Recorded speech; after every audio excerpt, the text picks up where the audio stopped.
How are you, you awesome nerds? This is the very first episode of the Casual Geek review series.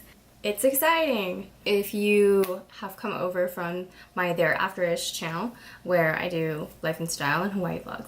What's up, love cats? If you're new here, I run a life and style slash follow me around my travels around Hawaii type of vlog channel at thereafterish. I'm a total nerd in IRL. I really love entertainment, anime, video games, comic books, sci-fi, fantasy books. It's been a huge part of my life growing up, and so I thought I would open up a brand new channel to talk about these things more in depth.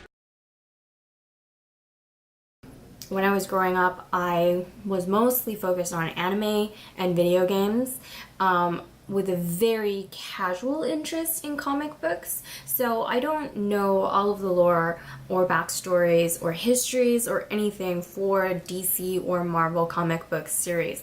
And ain't nobody got time for that. I'm a busy person. I have a full-time job. YouTube is not my job. So, I don't have time to, do all the history and figure out all the retcon backstories. We keeping it cash. We keeping it cash. That's what this is about, Something feels amiss here. Much better.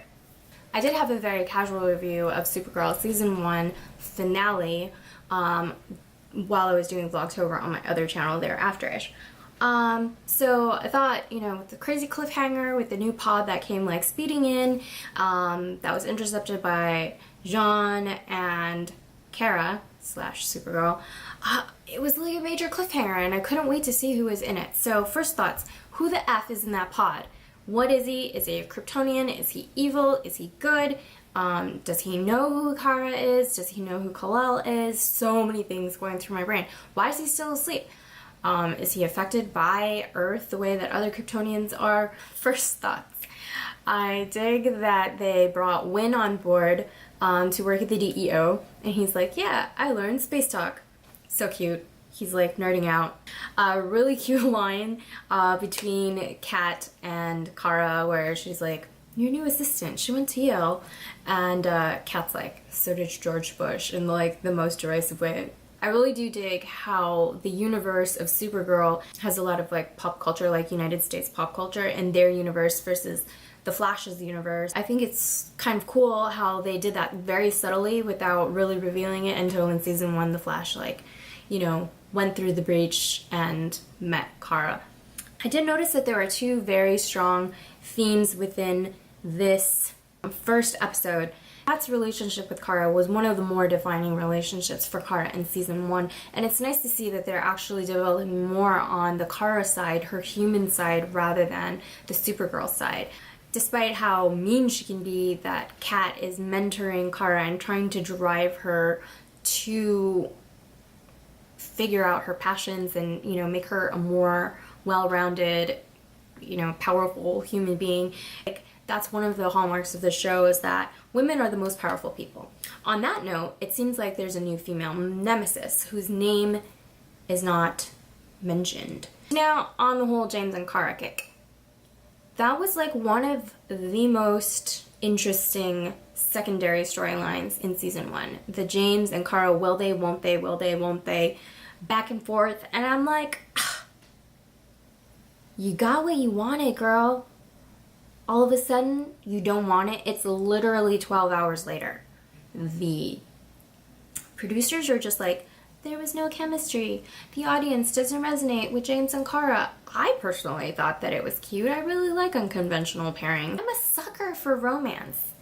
I always root for the underdog, so maybe I have my underdog, girl loves love type of blinders on.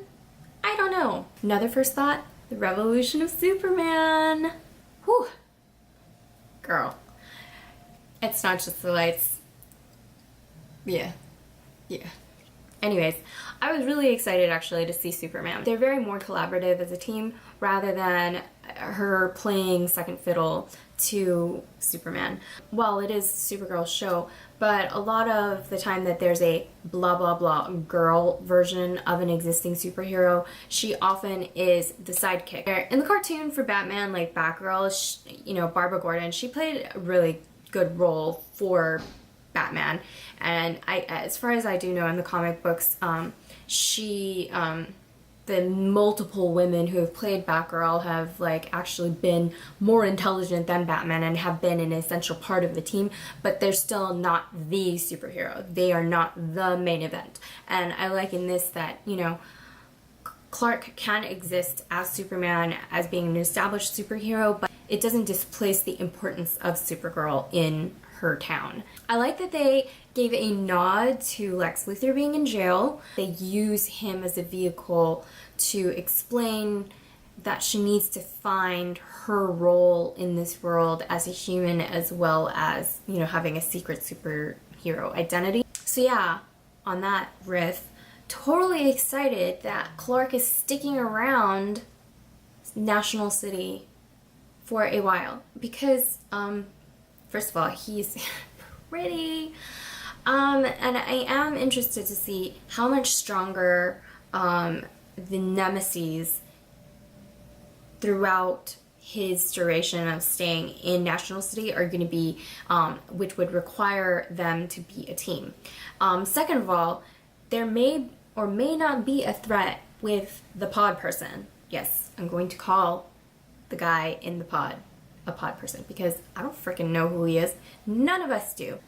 Anyways, Metello kind of reminds me of like Nutella. I mean, it just sounds like a metallic sort of like candy that you would spread on toast. I don't know. So I'm really curious as to find out who this female nemesis is, what her involvement is in creating, you know, or not creating, but, you know, nurturing, coaching, mentoring Metello, and how the face-off between Superman and Supergirl is gonna go. I feel like the show might be sacrificing relationships for Kara on the altar of feminism, which I'm not against because it is a very feminist show. Most of the important relationships in Kara's life revolve around women.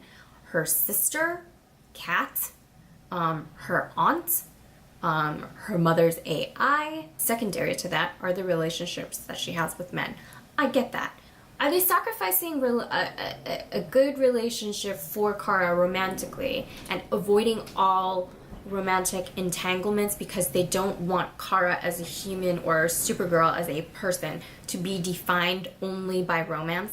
That's what I'm wondering. I think my criticism against that is they already have defined women and the powerful effect that females have on Kara as a person, and I guess you could go so far as to say that the love of Kara's life is her sister Alex.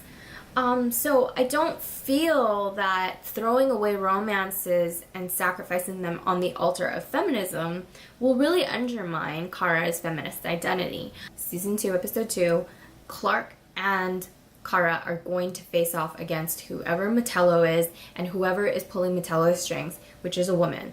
I thought it was a good start to a new season. If this was your first time joining me on this channel, thank you so much for joining me.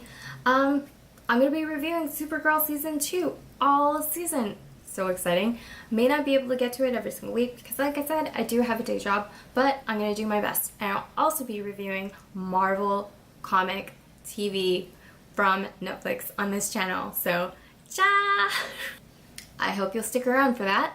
And if you will, remember to hit that like button, that subscribe button, wherever it is. Since we're keeping it cash, I'm probably wrong about half of this. So if there's any like tidbits or backstories or anything, or any corrections, pop it in the comments below. And if you think there are other casual geeks out there who, you know, they just have a casual relationship with geekery and nerdery, share this video. Tell them to subscribe. I like having friends.